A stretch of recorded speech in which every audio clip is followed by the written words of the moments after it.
Usual format, names, pronouns, icebreaker. And our icebreaker for today will be, since the idea of home is so prevalent in this book, I'm curious how you both define home. And I will go first. So my name is Jonathan, pronouns are he, him. And I really struggle with this question. I know it may sound a little materialistic or shallow, but I honestly do define my home by my things. And I think that's because I spend so much time making my home personal to myself. Like most of my items in my home are secondhand or are sourced or some things I've had made custom. So every piece in my home is a reflection of myself. Also, some things in my home are like I've made myself. So yeah, all my things definitely make my place feel like home. And I think when I'm in a space where I don't have my things or I don't really have, I guess, yeah, I just don't have my things, I don't really feel at home. What about you guys?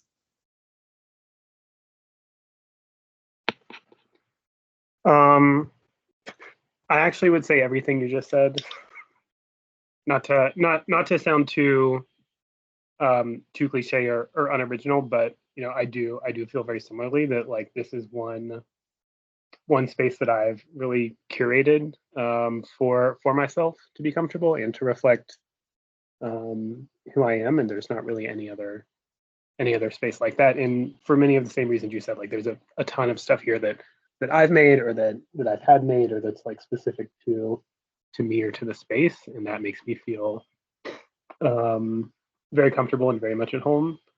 Um, and I think for me, part of that too is that I don't necessarily have some of like the strong familial relationships that a lot of other people associate with home. So that may be part of the reason for me as well. But yeah, thanks for a nice hard question, Jonathan. I was thinking like, do you like sweet potato pie or pumpkin pie? But we'll we'll go with this one.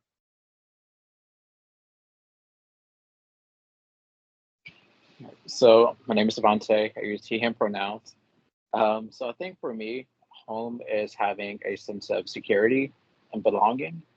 Um, but even though I probably would never move back to my hometown, like it is still home.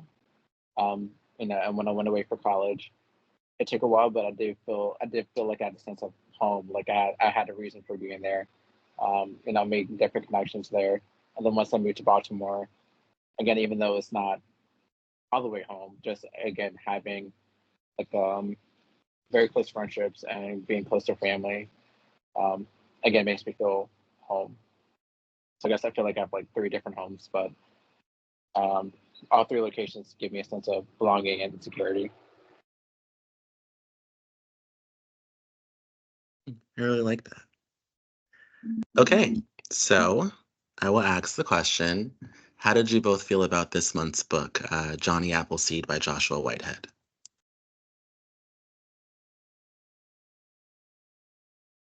Yeah, I'll start. So I actually really did enjoy the book. Um, I feel like I read it more as like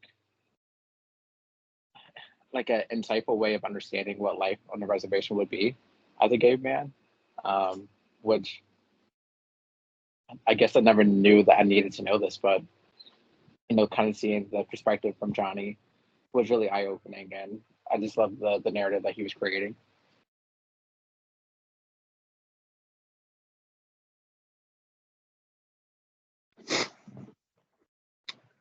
Um, I'm kind of half and half. There were, and I know that this is like par for the course for some of these stories, but I did find some parts of it to be really like trauma heavy, or sometimes maybe like feeding into stereotypes a little bit too much. Which, granted, there's truth in some of them, but I don't know. It just when you read a lot of similar stories, like some of these trauma pieces can be a little um a little, I don't even want to say heavy, but it's just like it's a lot when it's like every single story everyone's gone through like a million terrible things. So that part Well, I understand its importance to the story. Maybe just for me, like personally, right now, I was not fully invested in that part, but along with what Devontae said, like it is nice seeing like a new perspective or like learning some new things. So that part I appreciate, and I of course always appreciate like seeing or hearing the story of someone that I otherwise may not have like gotten to know so well.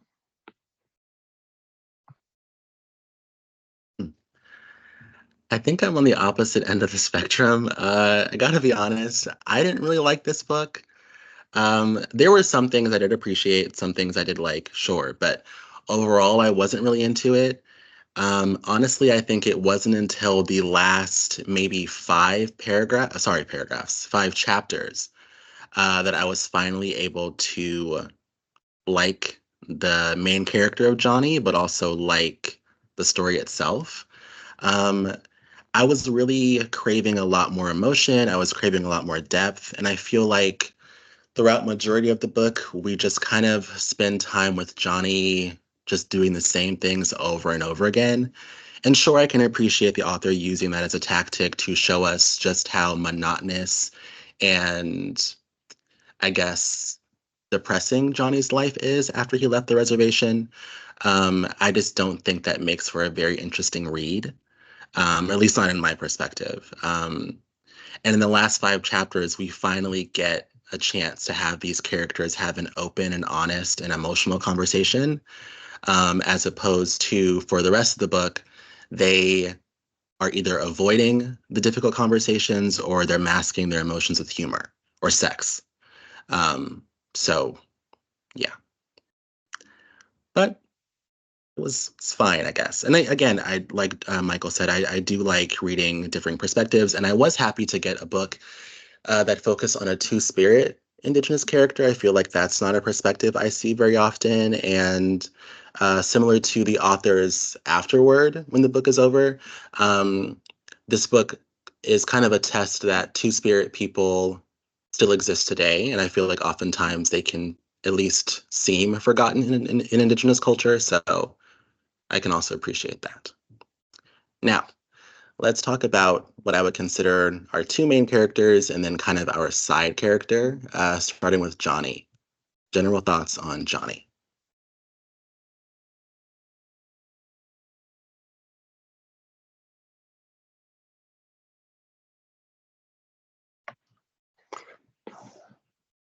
I should have anticipated this question and prepared for it, and for whatever reason, I did not.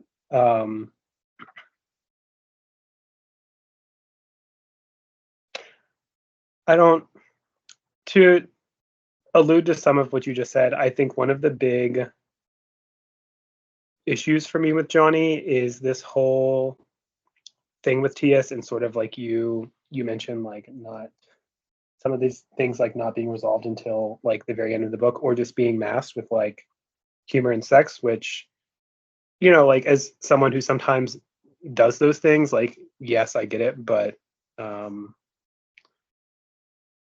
I don't know, like this situation just felt a lot different than like anything that I would use those coping mechanisms for. Uh, but yeah, I'll stay confused about the TS thing for sure. Um, Otherwise, I do appreciate, I guess, Johnny's, I almost say like scrappiness or resourcefulness. But I don't know, just ability to, I guess, keep making it through. But those are my general thoughts, I guess.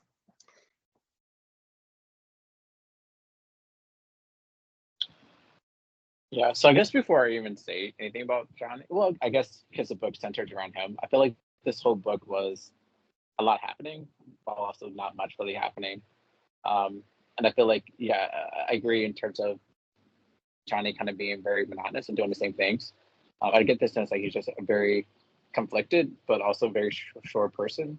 Like the battle between identifying as indigenous versus wanting to be white, which was kind of promoted by like his grandmother.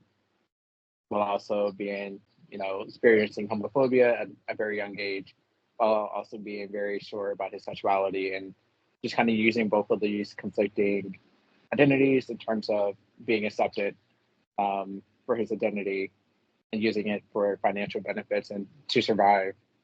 Um, as Michael said, like that's the kind of scrappiness and resourcefulness that I feel like is it's kind of good to see, I guess, in a character. But I do kind of wish he did develop more, and that there were other elements of it, like Ashley addressing or you know talking to TS about how he felt, or kind of just I feel like not waiting to your grandmother or mother's dying to again kind of share with them how you feel or some of the things that you were thinking. I kind of wish those were different, but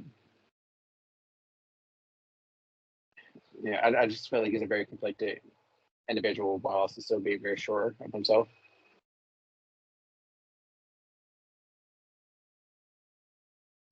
Yeah, I agree with the both of you. I think even though the story is obviously told from Johnny's perspective and, of course, focuses on Johnny, I feel like he's not a very strong character. And I think what I mean by that is similar to what Devonte was saying, there just wasn't a lot of character development. And then, of course, when we finally do get a bit more of who he is, the book is obviously over. Um, yeah, he was a character. I was just like, can we focus on someone else? Like, I don't know. I just really couldn't really, I just couldn't feel a connection to him until the end. Um, Go ahead, Devonte. Yeah, I also will say like as I was reading the book, I was reading it as an autobiography, and I feel like from viewing it from that lens, I can kind of stomach the way that it didn't really progress the way I wanted it to. Versus of this is just like the author creating a narrative in the story. I feel like then that definitely would change my view in terms of how it was curated.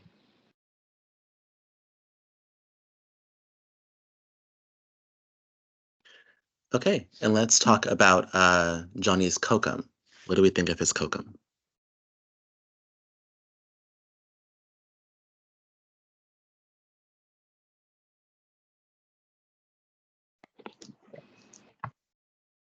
I think she was a great ally and certainly the backbone for him. I don't think that we're going to see um, Johnny's ability to survive and to express himself without her support.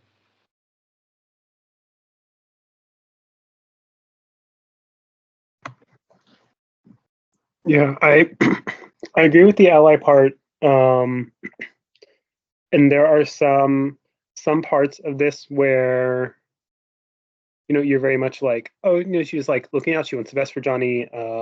It's really nice to see someone that just like is embracing Johnny for the person that he really is and not trying to like beat the gay out of him or anything, which we see in other parts of the story. But I had some like real problems with some of the ways that she approached things, which I know that like in her eyes probably were meant as like a measure of ensuring safety or success for Johnny, but like just especially the thing about like when she's looking him over and she's like, oh, he's white enough, thank God. I'm just like, this is I feel like that comes up several times. It's just like not um I don't know. I feel like not a thing that I would wish on my grandchild to be able to like mask their identity and deny who they are. But I know that's obviously like personally coming from me a little bit rich because I live in a very white passing racially ambiguous body. But that part was not not my favorite part, and I did as someone who grew up in like a more rural area where you're with your extended family all the time, I did appreciate this kind of like like nice old grandma, and she's like eating corn syrup all the time. Like this is like literally something my grandma would do. So that part was endearing, but also just remind you that like how sometimes social progress doesn't always get to be embraced the way it should, even when we think it is. Like we see her being so accepting of the two-spirit thing, but then like completely blinded by the fact that like Johnny's native heritage is probably the most important thing about him, and she is wanting to like wash that away.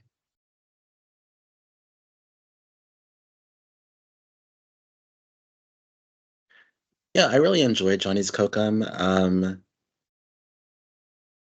Although I do have to agree with Michael a little bit, there are some things that she said or some attitudes she has towards certain things that I don't agree with. But overall, I did like her. I think that out of all of the people in Johnny's life, she's the only one who really understands and respects his two-spirit identity. And I think that's probably in part due to the fact that she's older and possibly the idea of being two-spirit was more accepted in her generation than it was in her daughter's, Johnny's mother's generation. Um, but yeah, I found their relationship to be very endearing. I think that he pulls a lot of his strength from her. Um, yeah. Now on to our side character, Tias. What did we think of Tias?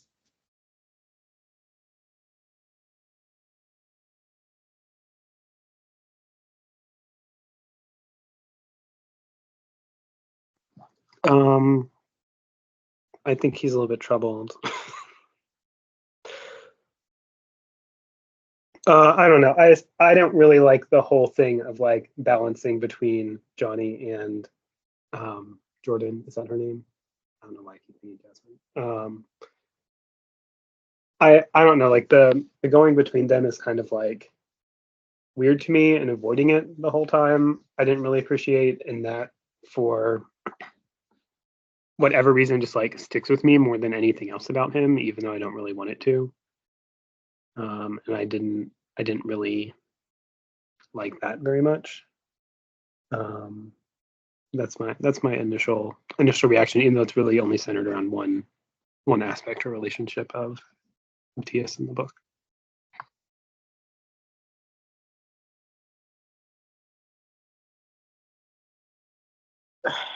I definitely agree with Michael that he's very conflicted. Um, I feel like he's having his cake and eating it too. Like I'm, I just the whole thing about not identifying as gay while also still obviously sleeping with Johnny all the time. Um, when he joined in on peeing on Johnny, which was disgusting and traumatic. And then you see like the fingernail situation and understand maybe this is like explains why he's trying to hide it or to not open up about his sexuality. Um, and then obviously he has like Jordan as his beard, or maybe he is bi, or however he identifies. But it's just I know he's been through a lot of pain, but then it seems like he kind of just pushes it all on Johnny or doesn't try to make him feel like he's not actually going through it alone. It just causes Johnny even more emotional pain. Um, and I guess for him to say at the end that he does love Johnny, I do feel like it was probably like 20 chapters too late. I kind of just wish that they were able to open up with each other earlier.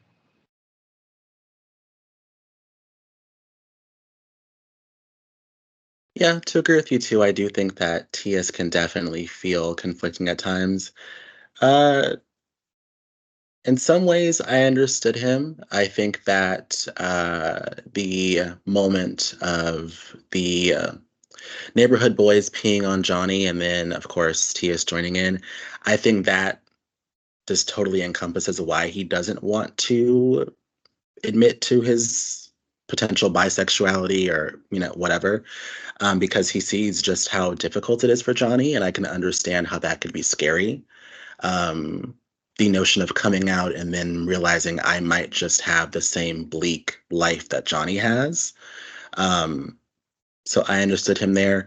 I do think it's interesting to look at the dynamic between Johnny and Tias because I think Johnny just comes off, at least in my opinion, as so desperate.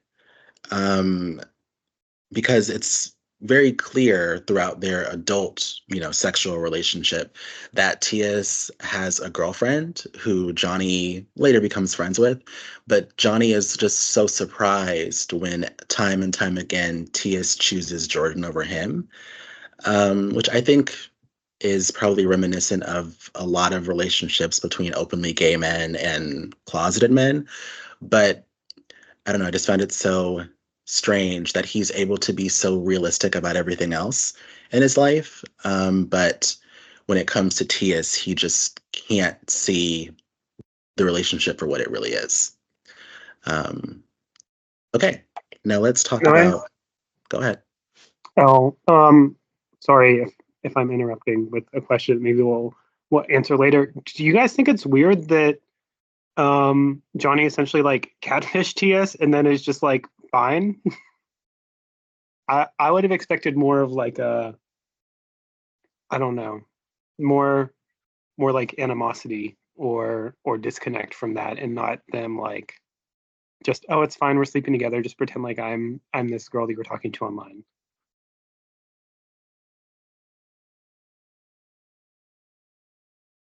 Yeah, it was never addressed. So I don't know if I should take that as TS never realized that Johnny catfished him.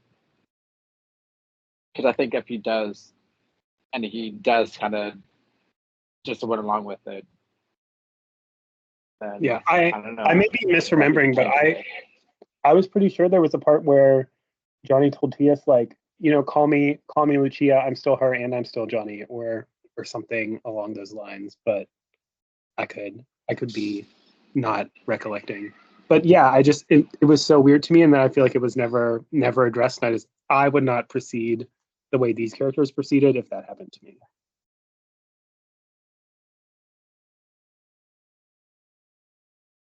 Hmm. Yeah, I think I'm in the same camp as Devonte. I don't remember if it's ever revealed to Tias that it was Johnny the whole time. I know that Johnny saw Tias waiting for the catfish girl, but I don't remember if he ever reveals to him that it was him. But yeah, that's I guess, a little bit of a plot hole that we never really address. Hmm. Okay, and now I know, Devonte, you mentioned earlier that the book felt a little bit autobiographical or a little memoir-esque. Was it surprising to anyone that the entire story is fictional and not a memoir?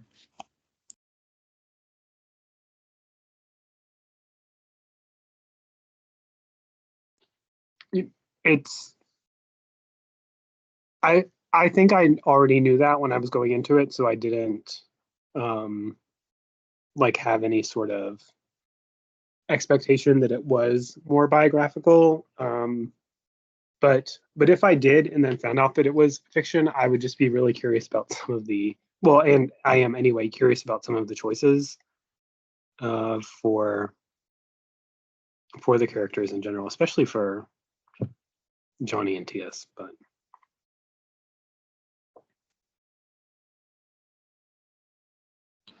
Yeah, I think once I got to like the afterwards and saw that he was just like, thanking a lot of people for like helping to create the characters, then I was like, oh yeah, okay, well, because I think when I was listening to the book on audiobook, the narrator was the actual author. So again, I feel like that kind of reinforced like, oh, okay, well maybe this is like the author's story, but just using Johnny as a pseudonym. But yeah,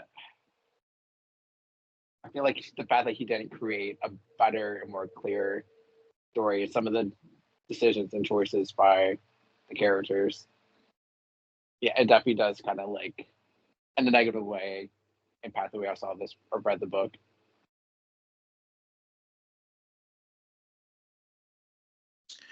Yeah, I think it was a little shocking for me going into it. I don't know if I knew it was a memoir or not, but at least I was assuming that at least part of it was pulled from the author's own life, and then watching a few interviews that he's done, and then of course reading the afterward and realizing it's all a character really confused me. But I think it made a lot of sense in the way that perhaps the book it isn't as strong as it could be if it was his own lived experiences that he was writing about. Also, I guess a quick thing in regards to the audiobook, I tried my darndest to read the physical copy, but I couldn't get into it. So I listened to the audiobook. The audiobook is, in my opinion, horrible. And I think, again, that harps on the fact that the author doesn't have, or at least doesn't seem to have, a lot of emotional connection to Johnny. So when he is reading the book himself, it feels very disconnected, and it feels like he's reading a script. And I think that comes through in both the writing itself and in the author's narration. It's curious to hear you say that because I did the audiobook too this time, and I listened to it a few times, but the first time I listened to it, there would be times where I would listen for like 40 minutes and not even remember what had happened. And I did realize at some point that I felt that there was a little bit of I don't want to say emotional disconnect, but it did feel a little bit more just like almost like reading a script or just like reading copy and not like being fully engaged with it.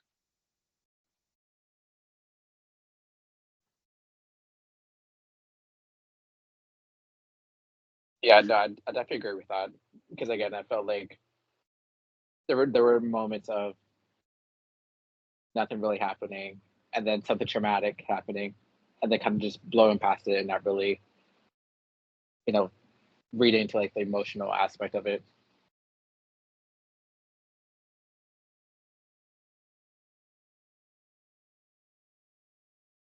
Now, I know we talked a little bit earlier about Johnny's Kokum's obsession with whiteness. And then even the author makes a point, or I should say, Johnny makes a point to discuss how his own potentially passing for white relates to his relationship to whiteness. And I'm curious, as people of color, have the two of you ever had to take time to examine your relationship to whiteness? Well, I'm like very fresh off a racial equity professional development from work, so I could go into this for like hours, especially because I'm in the city that invented redlining and literally live on a red line. But I do think that this, and I don't know if how much of this is because I literally did professional development like 9 days ago, and was listening to the book before and after. Um, but I mean that definitely did come up, and it didn't. I didn't miss that in addition to like sort of having I don't even want to say power, but this um, ability or privilege or curse or whatever to sometimes switch between racial identities. That this is like one of the things that Johnny does all the time just to survive. Like this is essentially how he's making his money. Is all the time just like, oh, I can be this, I can be this, I can be this, I can be this, and it feels sometimes like just not really being grounded in who you are. And I think having like as a person of color, having other people of color praise your whiteness or your ability to not like identify with your racial identity uh does give you that sort of like disconnect where you can sometimes just be like, oh, like I'm whatever whatever whatever. Yeah, but that's it. I'll stop my rambling train of thought there because I feel my point unraveling. But yes, that's it.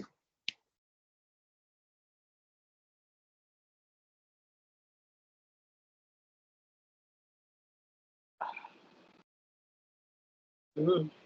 Can you say this question again? As a person of color, have you ever had to examine your relationship to whiteness?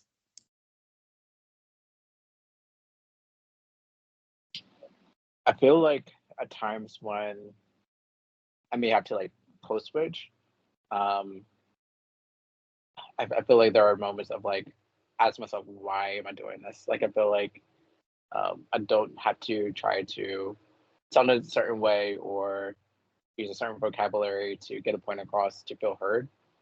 But unfortunately, that's the reality sometimes of having to try to present as sounding white or sounding more educated, which I fucking hate, is something that society has tried to create this narrative.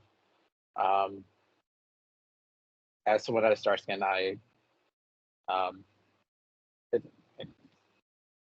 I can't wear a mask or make myself appear more white as a like Johnny did, but I think it's more so in terms of communication. There are sometimes like the idea of code switching, which um, yeah, I'm just not a big fan of. I feel like whether I talk how I normally talk or if I use, a certain vocabulary or phrasing, no, the point is still the point. I don't know if that actually answered the question.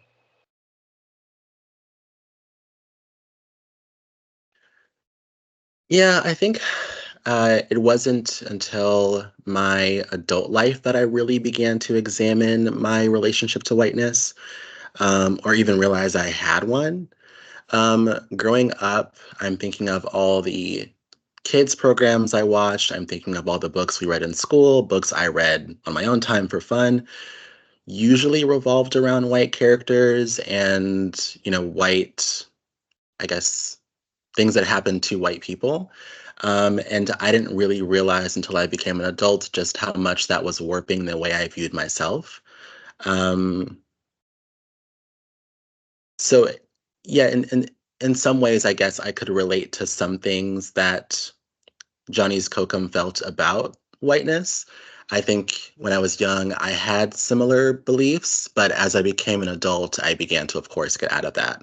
Um, but yeah.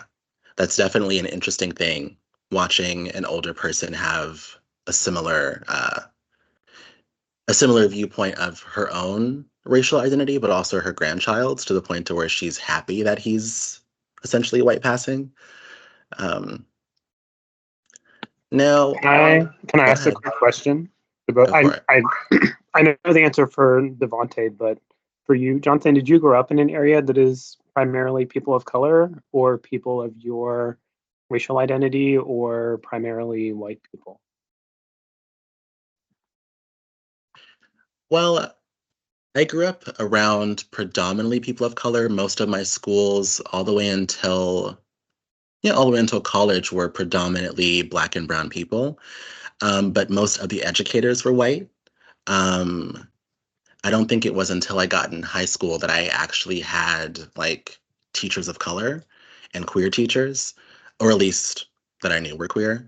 Um, so yeah, I think that also contributes to it too. The white teachers in my life were definitely not focused on making sure that the curriculum that we read or the material that we went over reflected the lives of the students that they were teaching.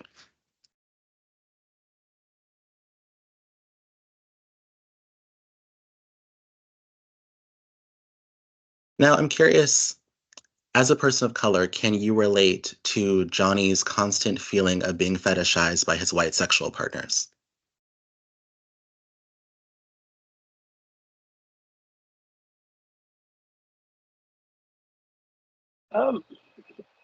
Feel like recently, not really, but I feel like in the beginning of my, I guess, gay awakening, I could. Um, so a lot of my first sexual experiences were in a bathhouse because I didn't know any other way of really connecting with other gay men sexually. And there were times when older white gay men would follow you around in the bathhouse, and it was weird and predatory. Felt like, and just understanding that no, it really is because they just see me as being exotic or not like any other person here. Um, so there was like a line between like, oh yeah, the attention is nice, to like, no, this is actually creepy and disgusting. And please get away from me. But I feel like being more so around other gay people of color, I haven't really been exposed to um, the fetishization of it.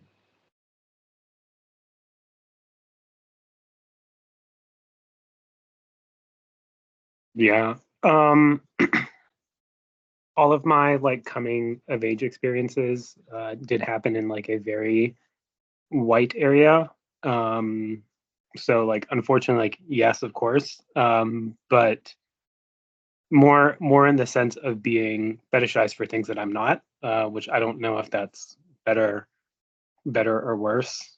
Um, but I mean, like, yeah, of course, it has happened. It doesn't necessarily happen as much. I don't know if that's just because I'm like, like not like going around necessarily seeking like fleeting relationships or encounters the way I was as a very young naive gay, but or if it's because I'm in an area that's mostly people of color. I'm not sure, but it definitely doesn't happen as much as a like younger, fresh, like 18-year-old to like mid-20s gay. Like yes, nonstop.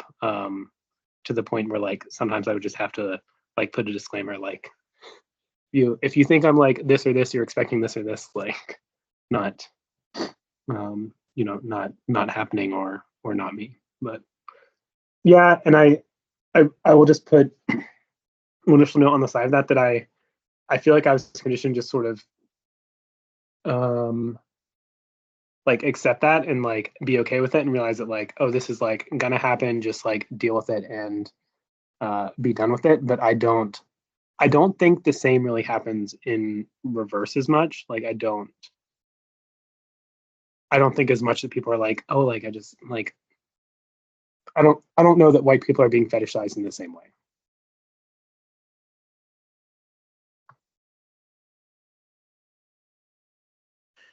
Yeah, I have a similar, I guess, answer to Devante. Uh, Growing up in Oakland, like I said, it's predominantly, or at least it was when I was younger, having my first sexual experiences, predominantly Black and brown men. So most of my early sexual experiences, well, actually, all of my early sexual experiences were Black men.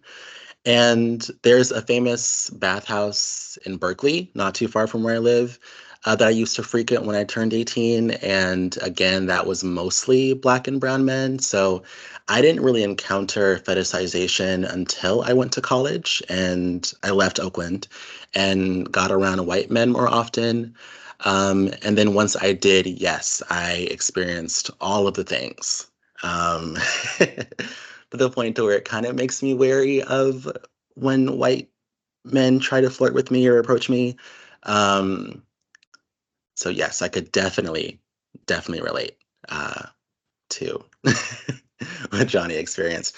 And I guess on the same note, what do you think of Johnny participating in race play with his white clients?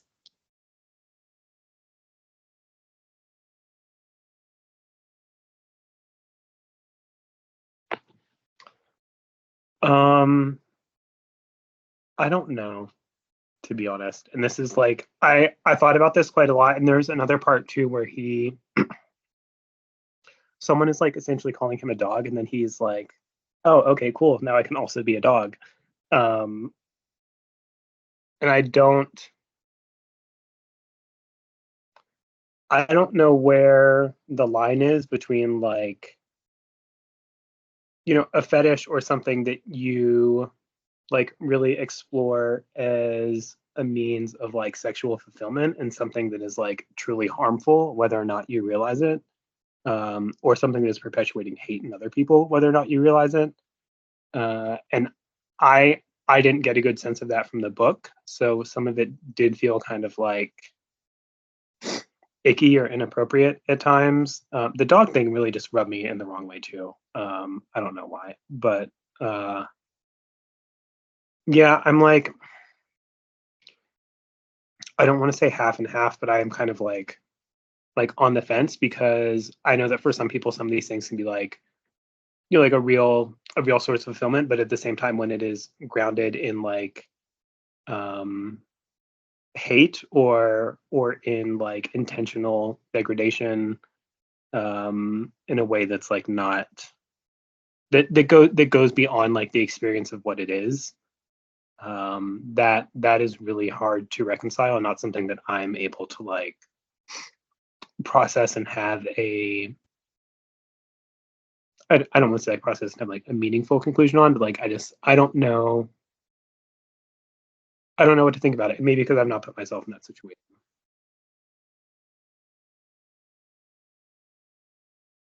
Yeah, I agree with Michael. I feel like it really is like I don't know. Um, I think from a transactional point of view, I can certainly see why that may be a thing.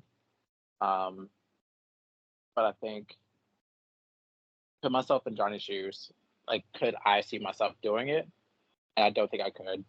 You know, I one of the things that's important to me is to not feel demasculated because I feel like you just see me as an object or not see me for who I see myself. Um,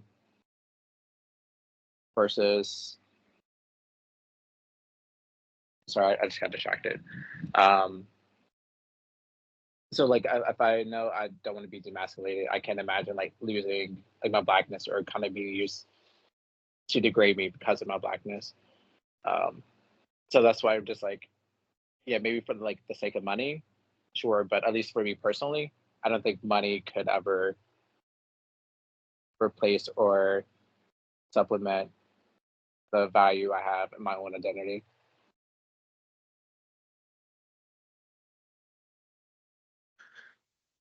Yeah, I agree that Johnny's participating in race play is a bit tricky. I mean, I don't get the sense that he gets off on it, so I don't think that he is personally enjoying it. But I do feel as though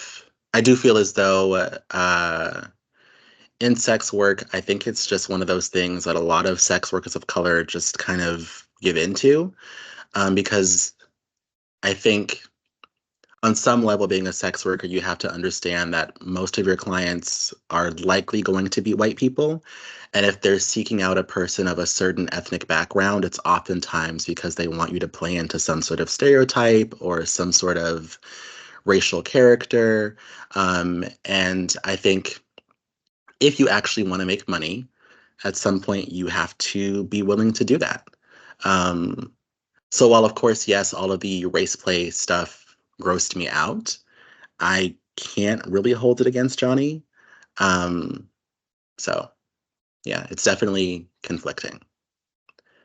And I guess I'm curious, do you guys agree with Johnny's statement at some point in the story that his race, his ethnic background, prevents him from having certain access to queerness that white queer people do have?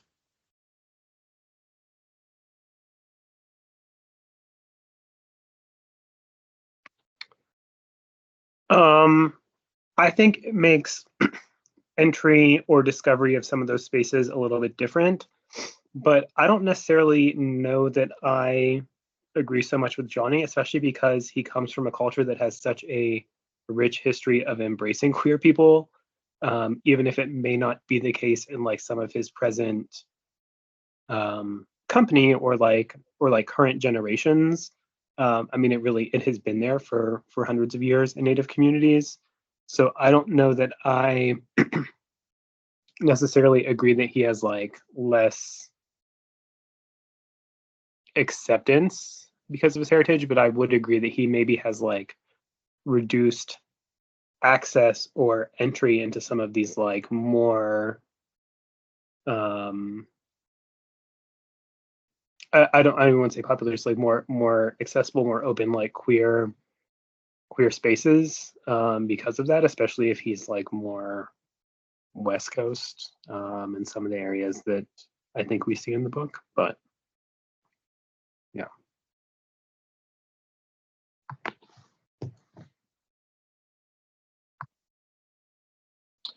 Yeah, I mean, I feel like kind of seeing some of the homophobia that he experienced on the reservation, I could see why he would say that um, being native was, or it would hinder his ability to do it.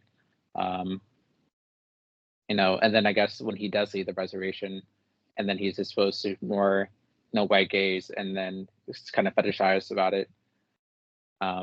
Again, I could kind of see from his perspective how that could um, get away of him kind of really exploring or being able to open up about his sexuality.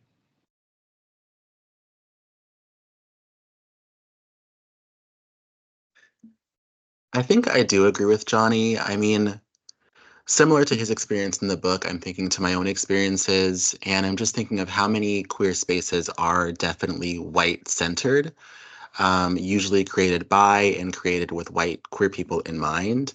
And then people of color, while you may not be excluded, totally, but it definitely does feel like I'm a minority here and I don't really feel comfortable here. I know I've experienced that. And then I'm also thinking to the part where one of Johnny's friends says, well, yes, you're native, but you're white passing, so not really. And I'm just thinking of how I've never experienced that, obviously, because I don't pass for white, but I'm thinking of how devastating that can feel. You're not white enough to be in white queer spaces, but you're also not really native enough, perhaps, to feel totally comfortable in native spaces. Um, so yeah. Now, we talked a little bit about this earlier, but I'm curious, one, how do you feel about the relationship between Tias and Johnny? And in general, how do you feel about relationships between closeted people and openly queer people?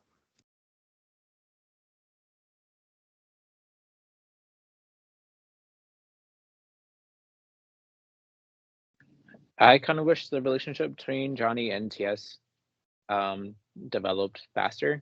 Again, I kind of wish it didn't happen at the end of the book. For TS to finally say that he loves him, whereas it's kind of obvious from since they were like 13 that Johnny loved him.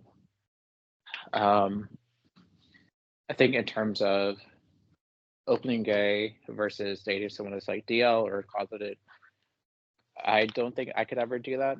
I think I think it does open the door for this type of dynamic of not being fully accepted or not being able to be affectionate or feel like you actually have a relationship with someone in public if it's only done in private.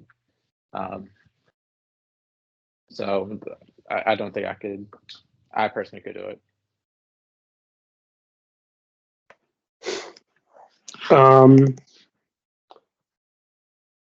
yeah, I think the relationship between Johnny and Tias, like as an example, a relationship between, in my opinion, like a gay person and like an openly gay person and a closeted person, um, sometimes can be like an important milestone maybe for the closeted person, but it's not something that can really like live out or continue long term and be successful or bring people happiness. I think because if you are living a closeted lifestyle, like you can't really be true to who you are, and I don't, in my opinion at least, in my experience, like you can't really like love someone fully or be fully their relationship with them, and if you're not being like true to who you are. um but at the same time, the relationship between Johnny and Tias, like it's not like it's a huge secret. Like they're going like out in public and like grinding on each other. Also, like while Jordan is there and like being obviously affectionate and appearing to be a couple, in a lot of public spaces on a regular basis, but obviously not being that. So that part was a little bit confusing because while TS may not openly admit to being bisexual or pan or whatever, or in general, just like having an attraction to Johnny in that way, it's pretty obvious to me at least that he's not uncomfortable with it, just not defining it, which I think is maybe a different problem of just like a non-committal man thing, but I'm not sure.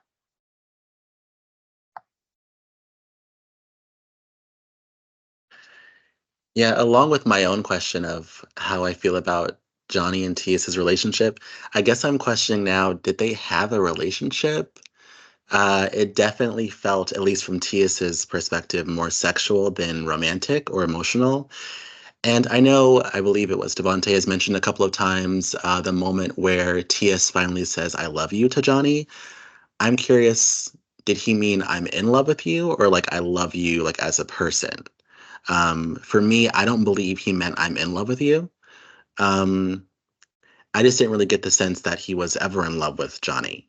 I think Johnny was a way for him to explore his curiosity when it came to the male body. I think that Johnny was definitely there for him in ways a lot of people in his life were not, even Jordan to some extent. But in terms of a relationship, I don't really, I wouldn't agree that they have one, even though I think that Johnny thinks that they did. Now, between closeted people and openly queer people, to agree with the two of you, yeah, I don't think it's sustainable. I could only imagine how frustrating it must be to be someone who has gone through the work of coming out, discovering who you are, accepting your queerness, and then to date someone who is still in the early stages of doing that. I don't see how that could possibly work long term. Now, could I do it? I don't think so, but I think that if there was some sort of end goal on when the person wanted to come out, I could potentially stick around. Like if you're waiting for something, maybe you're waiting to leave your parents' house, maybe you're waiting, to finish, I don't know, finish school or, whatever.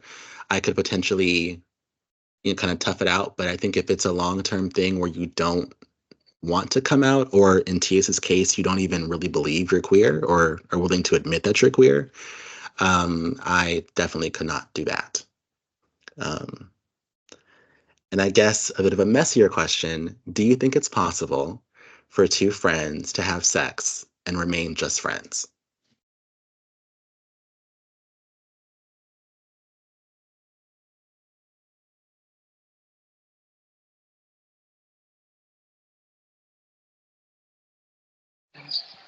So, very interesting question. Um, do I think it's possible? I do think it's possible. Um, I think it all depends on the dynamic or if there's like history between the friends or individuals.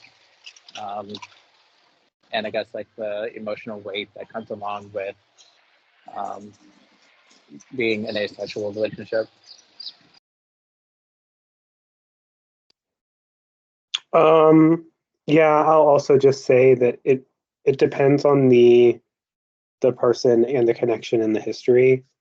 Um, and I am someone that is really, I don't want to say bad about this, but I do tend to have a lot of close friends or people in my social circles um, that I have slept with or had like more intimate relationships with of some sort.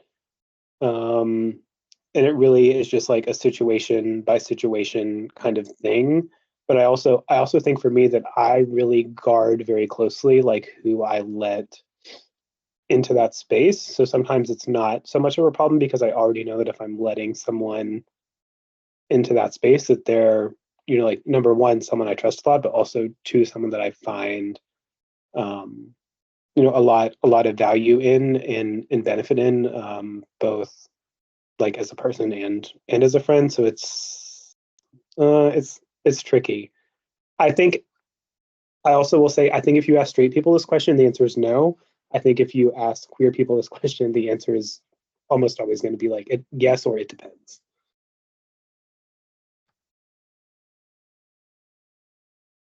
Yeah, I wholeheartedly do believe it is possible to have sex and still remain just friends. I think it just requires honesty and it requires respect, both towards yourself and towards the person you're having sex with.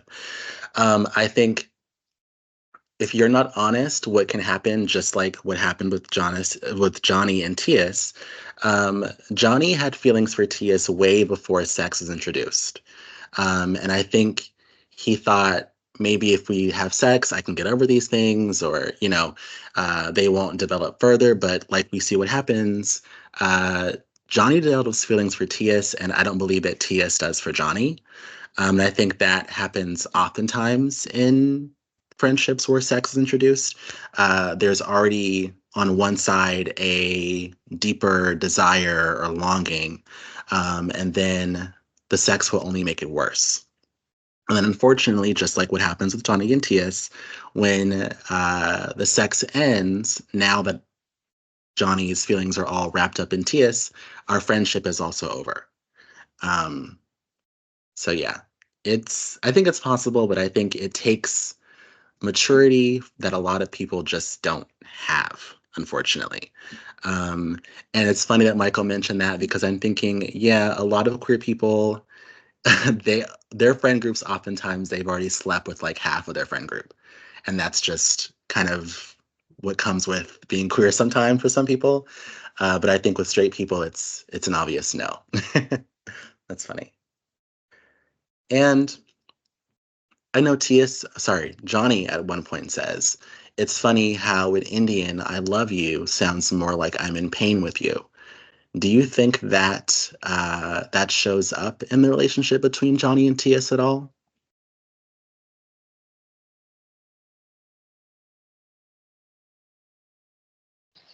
Yeah, I certainly feel like they definitely trauma bonded a lot.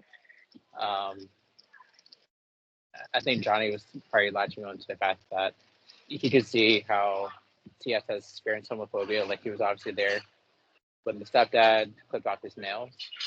Um, and I feel like he probably thought that that would bring them closer together. Of like, okay, well, we're both gay and we're both, not being accepted, by whether family or people at school, and just kind of hoping that will bring them together. But unfortunately, that wasn't the case, or at least not initially.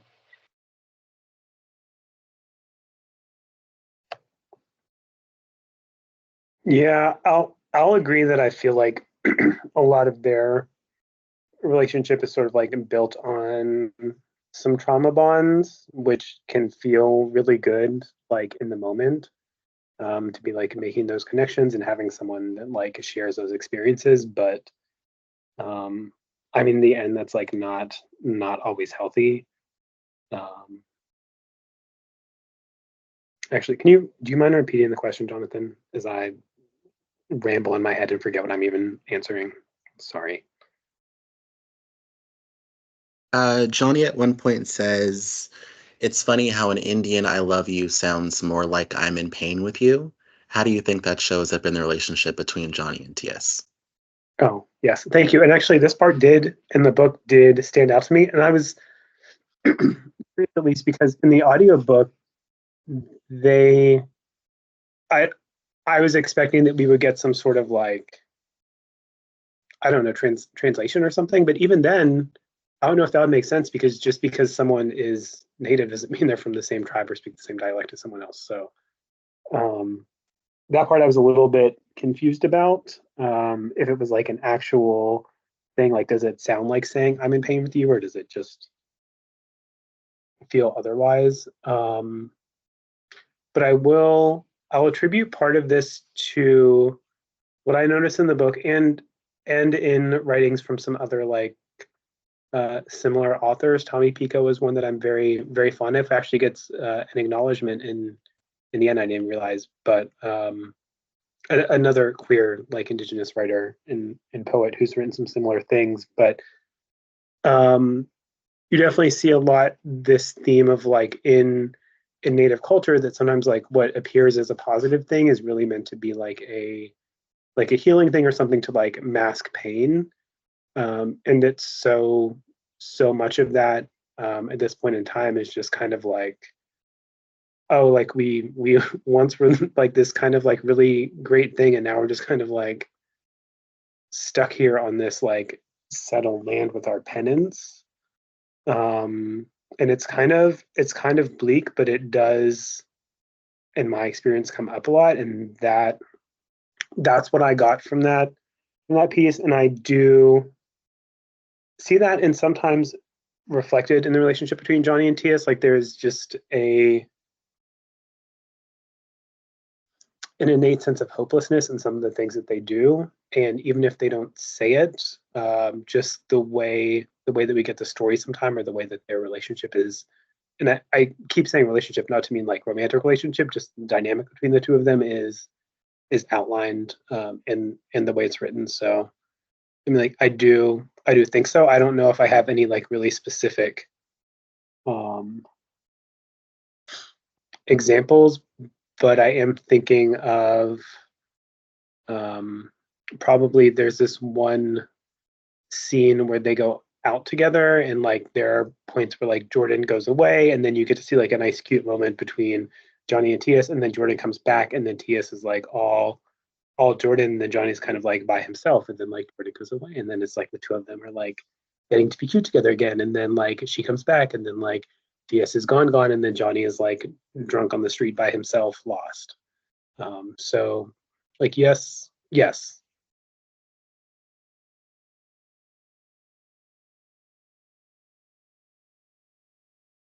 Yeah, I agree that I think they, on some level, definitely trauma bonded. Um, and I think Johnny's interpretation of "Yeah, I love you," sounding like I'm in pain with you. I think that comes through in almost every interaction that Johnny and Tias have. Uh, Especially after sex, they just go on like a deep dive into each other's pain and traumas, which I think is interesting. It's like a very interesting pillow talk that they seem to have. Um, so yeah, it makes sense, but I'm also curious, does Tias do the same thing with Jordan, or is he more reserved in terms of his emotions when it comes to uh, the way he shows love for her, or even like their post-sex conversations? Because it doesn't seem as if Jordan is the most emotional character, so maybe he doesn't get to do that when it comes to her. Um, but we don't really get any of that, so I can't make any further analysis. But now to circle back to our icebreaker in the beginning of the meeting, um, how do you think the idea of safe spaces or the idea of home or lack thereof play a role in Johnny's life both on and off the reservation? And do you think he has any safe spaces in life? And if so, where?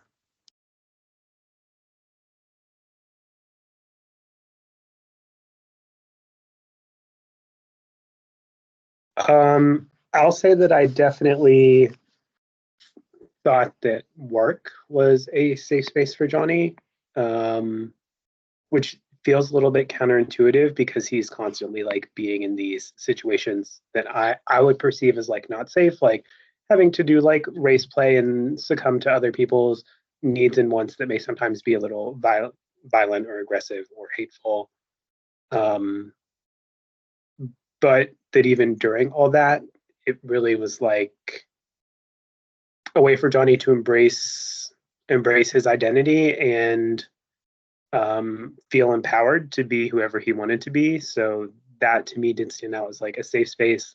And I don't even want to say home for him, but maybe just somewhere that he could be like his full self. And I want to say the res is like home for him, um, but that's purely grounded in just like having a place that is familiar and like culturally grounded and understands core aspects of where you come from in a way that nowhere else can. Um, and because Johnny still feels comfortable enough to like go in and out of that space. If he didn't, then I wouldn't say that. But those are the two spaces that come to mind for me. Yeah, I don't know that Johnny has a safe space. I feel like growing up, I think from early age, being called Hoover, just starting the homophobia then, um, and then when he leaves the reservation and then has to do like the treaty chasers and the fetishization of it all, and just not really being accepted for Johnny, but more so as like a sexual object. And then, I guess like the one place that he could call home, when I'm assuming his mom gets sick. I don't know if she actually is dying or she dies, but especially once his grandmother dies, it really is. It's like, is even the reservation home? Because as Michael was saying, like, having like the familial support and love at the reservation is now gone. So I don't know if Johnny actually has a safe space.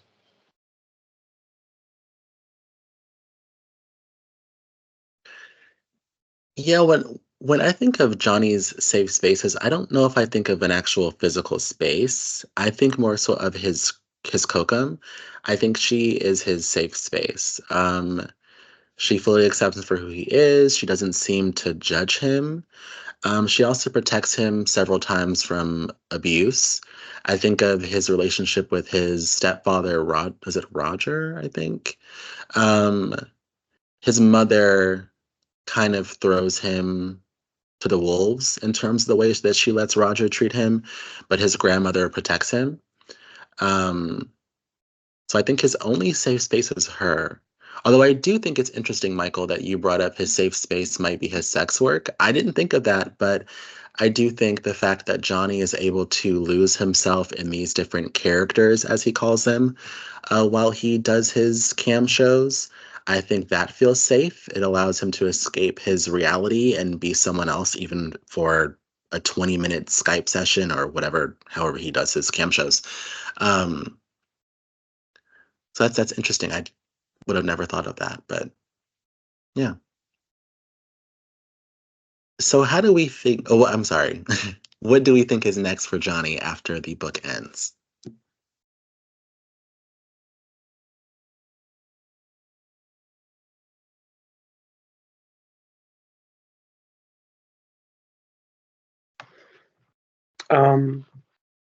One time I want you to answer these questions first before we do, Jonathan.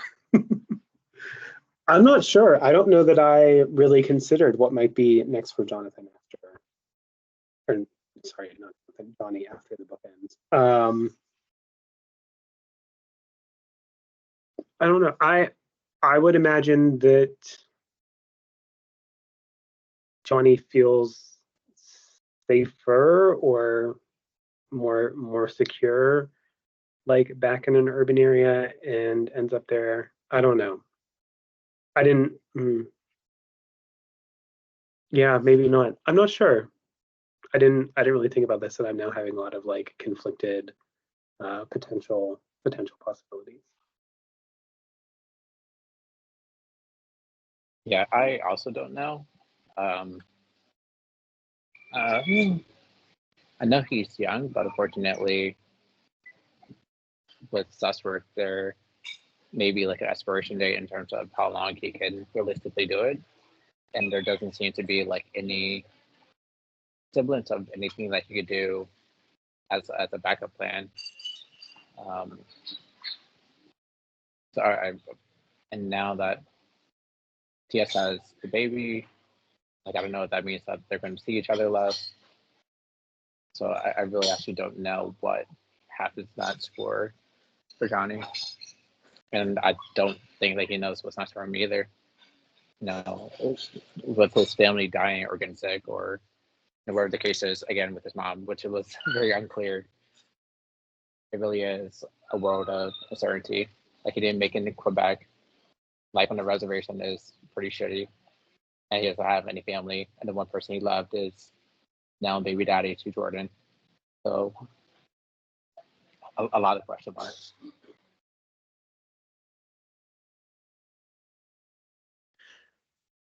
I myself am kind of torn between the question of whether or not Johnny stays in Winnipeg or does he move back to the reservation. Um, I think with where we leave Johnny and what we know about his last little bits of him before the book ends, I'm going to say he moves back with his mother. It seems as if he truly regrets leaving the reservation, or at least staying for so long that his grandmother passed away before they were able to have their deep conversation that she kept telling him they could only have in person.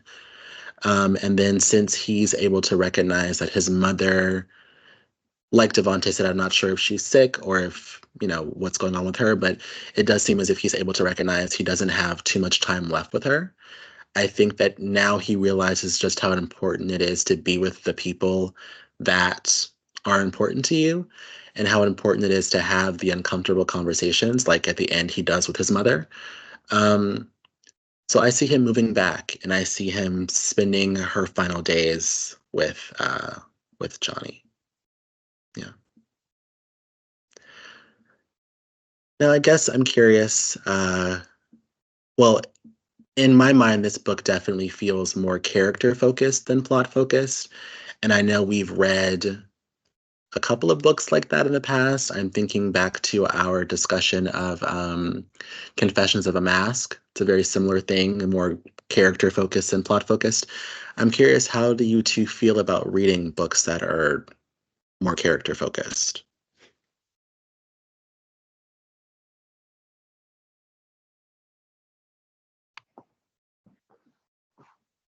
It can be more difficult for me if I'm not um, like jiving with the character as much. Um, but at the same time, like reading a lot of these stories, the understanding how other people, interact and react to like sort of similar situations or situations we may have experienced in our own lives is one of like the big benefits for me of reading these kinds of stories. So um, I'll use my like cop out I've used for half the questions there, which is like it's half and half. And like the bad half is it can be really boring or like frankly uninteresting if I'm not appreciating the character, which did happen to me in Confessions of a Mask. It was one of, if not the most difficult book for me to get through. Um, but at the same time, like I do want to understand how other people, move through similar experiences. So it's not an easy question for me to answer.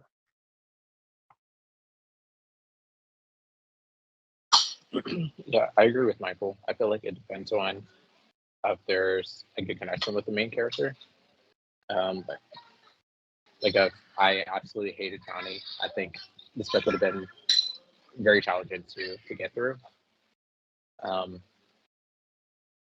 and but I do kind of feel like sometimes if it is like more plot driven, I can like wait or anticipate a climax or wait for something to actually happen that's more meaningful in the book. Whereas with this book, I really do feel like there is not like a build up or not something to look forward to or something to kind of follow through in terms of um, where the story and the narrative is going.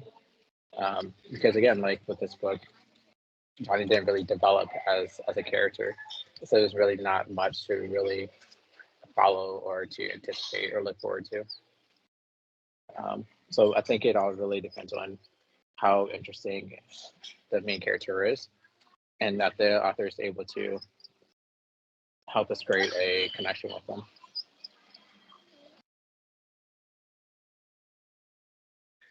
Yeah, I think with this book, I've been able to come to the realization that I don't like books that are character focused as opposed to plot focused.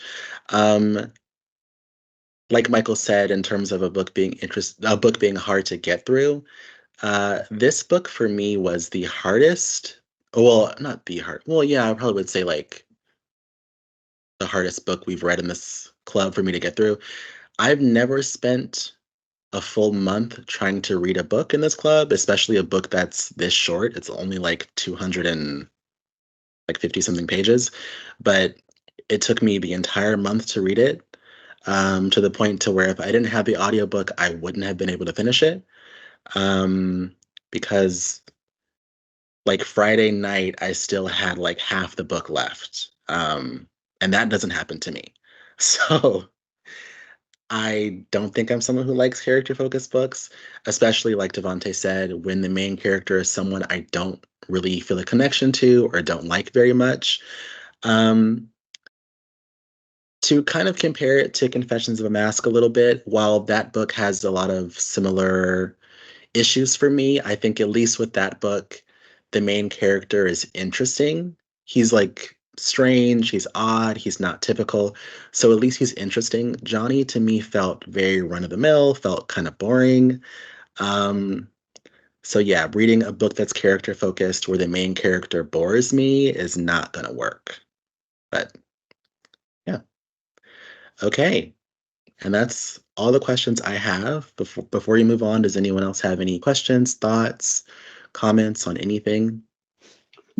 Um, I had a few. Or one that I was trying to make sense of is I felt like there was supposed to be like something with apples throughout the book, and it just like wasn't pulling together as much as I wanted it to. Um, Especially with like sort of like Johnny Appleseed being a chosen name for Johnny, and then like this whole notion of apples being bad things on the res and people calling Johnny an apple because he's like red on the outside, white on the inside. Um, I don't know. I was trying to like make more of a connection there, and I don't know. Maybe I'm just like digging for something that's not there. But I'm curious if you guys saw any sort of like symbolism with apples in any part of the story, or any like recurring theme in apples.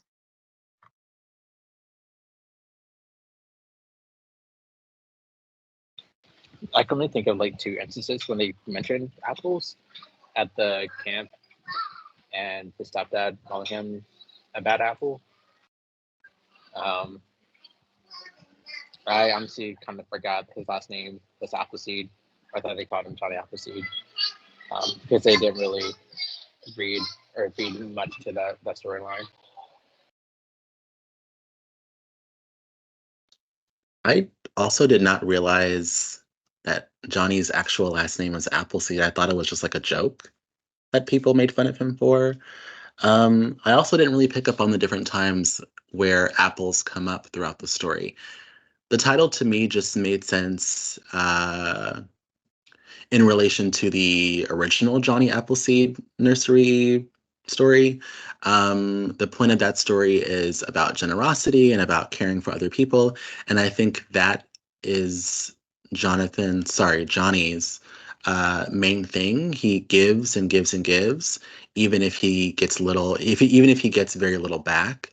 I'm thinking of giving himself physically and even emotionally to different people in his life, with very little to show for it. Um, but yeah, I didn't really make any other connections to apples. Did you have any specific ones, Michael? No, I felt like there might be something there, and it just like stuck in the back of my mind, but I couldn't really make it into a thing, and maybe that's because there's not a thing to be made of it, which is what it sounds like after hearing you guys talk.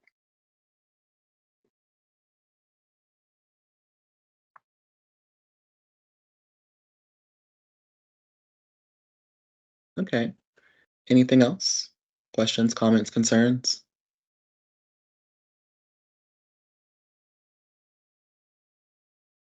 Okay. So let's move on to our book for next month. Uh, there's a couple books that I'm kind of leaning towards. I guess without making things too difficult, I'll ask you guys what genre you'd prefer to read. I have a choice that is a drama, a choice that is a fantasy, and a choice that's a horror. Would you rather read drama, fantasy, or horror next month?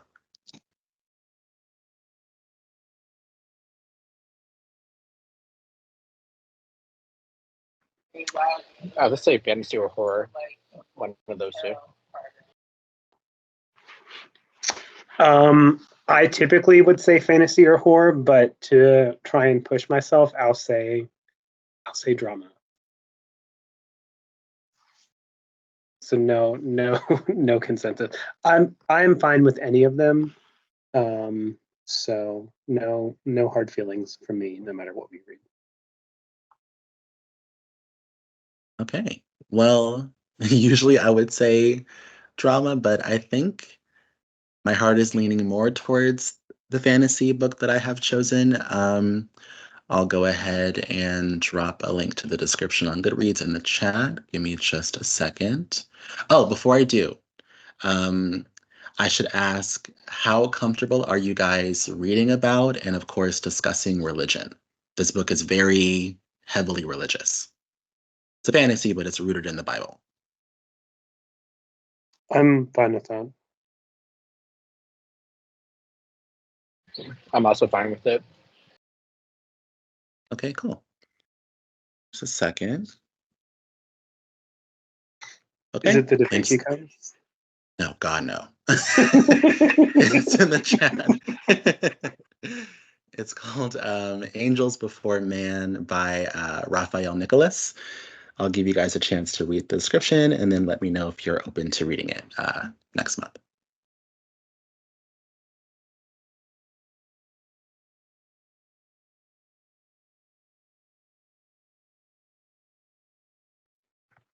Oh, I mean, yes, for sure. I just read the first sentence and I was like, yeah, this sounds fun. So definite yes for me.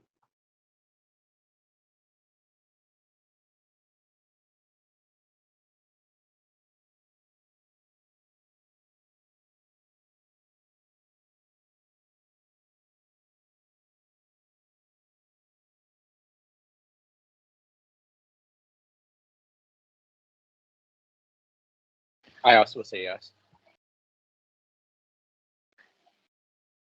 Okay, cool. I've sampled it like I do with all the books that we read. It's interesting. It is a little dense, so be prepared for that. I will also say, if the description doesn't give it away, it's very rooted in the Bible.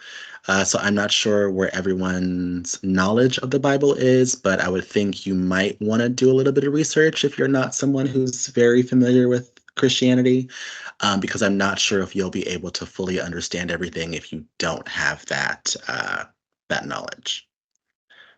So, um, I know we usually meet on the last Sunday of each month. The last Sunday of December is the 29th. I know that's cutting it pretty close to New Year's. I'm not sure if anyone has any New Year's or New Year's Eve plans. So I'm open to meeting on the 22nd if the 29th is too busy for you guys. Would you prefer the 22nd, the third Sunday of December, or the 29th, the fourth Sunday of December? I would prefer the 29th. I can do the 22nd, but I wouldn't be able to log on until at least an hour later than our normal time.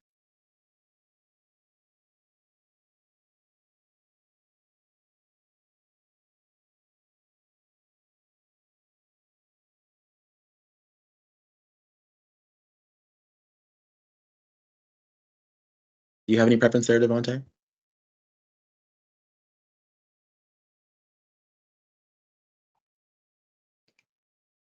Maybe he's too caught up in being. No, I'm here. I'm double checking the dates. 27th through the 23rd through the 27th. Okay, so I should be home by the 29th, and we leave the 23rd, so either Sunday is fine. How long is the book? Because that may also help determine. This book is 398 pages. I think the audiobook is around 7 or 8 hours.